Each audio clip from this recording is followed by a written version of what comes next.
செந்தில் பாலாஜி கரூர் இளவரசர் செந்தில் பாலாஜி ஒன்றும் ஜமீன் பரம்பரையிலிருந்து வந்தவர்ல.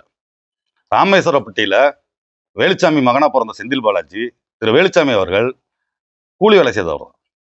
இந்த கம்பி வேலி போட்டுறாங்க இல்லைங்களா தோட்டத்துக்குலாம், அந்த வேலை போனவர். இவர் வந்து ஒரு அரசு ஒப்பந்ததாரர் இருந்தவர் செந்தில் பாலாஜி 2002 காலகட்டங்கள்ல. அரசு ஒப்பந்ததாரர்னா பெருசா கோடிக்கணக்கான ப்ராஜெக்ட்லாம் கிடையாதுங்க. இந்த 50,000 1 லட்சம் இந்த டிச்சு கட்டுறது, சாக்கடை கட்டுறது, கக்கூஸ் கட்டுறது, இந்த வேலை தான் எடுத்து என்ன பண்ணிட்டு இருந்தார்.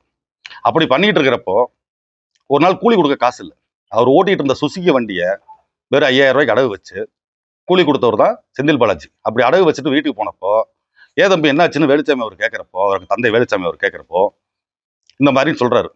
அவரு இந்த கம்பி வேலி வேலைக்கு போன காசு ஒரு 3,000மும் அவங்க அம்மா கோழி வித்த காசு ஒரு 2,000 போட்டு அண்ணனுக்கு கொடுக்குறாங்க. அதுக்கப்புறம் அந்த வண்டி மூட்டுறாரு. இப்படிப்பட்ட வரலாறு படைத்தவர் தான் இன்னைக்கு 1 லட்சம் கோடிக்கு அதிபதியான திரு செந்தில் பாலாஜி அவர்கள். அவர்கிட்ட இருக்கிற சொத்து மதிப்பு 1 லட்சம் கோடியை தாண்டும். பாட்டிலுக்கு 10 ரூபா, இது மட்டும்தான் உங்களுக்கு தெரியும். பர்ச்சேஸ் கமிஷன் தனியா இருக்கு. சில சரக்கெல்லாம் கடையில கிடைக்காதுங்க. ஏன்னா அவங்க வந்து அண்ணனுக்கு கமிஷன் தரலினா அந்த சரக்கை வாங்க மாட்டாங்க. டாஸ்மாக் வாங்காது. இரவு ஓடுது பாத்தீங்களா, சுமார் 50 லட்சம் பாட்டில் நைட்டு இல்லீகல். அது எதுவுமே வந்து டாஸ்மாக் குடோன் போயிட்டு வர்றதில்லை. நேரடியா கம்பெனில இருந்து அவங்க வாங்கி இவங்க என்ன பண்ணிக்கிறாரு, அதுக்கு ஒரு பாட்டிலுக்கு 150 ரூபா அண்ணனுக்கு வந்துடுது. இதுக்கு மேல மின்சாரம் 1 மெகாவாட் போடணும்னா 25 லட்சம் அண்ணனுக்கு படி இழக்கணும்.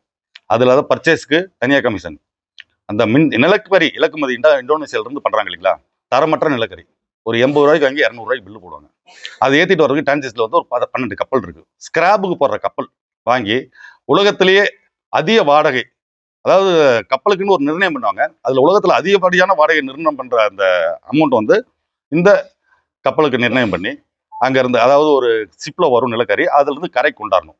அந்த கப்பல்கள் வந்து அதுக்கு அதிக வாடகை கொடுக்குறாங்க. அதுக்கு ஏத்துற கிரெயின்ல இருந்து, கண்டெய்னர்ல இருந்து, ஹிட்டாச்சி லோடிங்ல இருந்து, லாரில இருந்து எல்லாத்துலயும் கமிஷன் அடிச்சு வச்சிருக்க தொகை. அந்த மாதிரி அண்ணன் 39 தொகுதிக்கு பொறுப்பாளராக போட்டிருக்காங்க.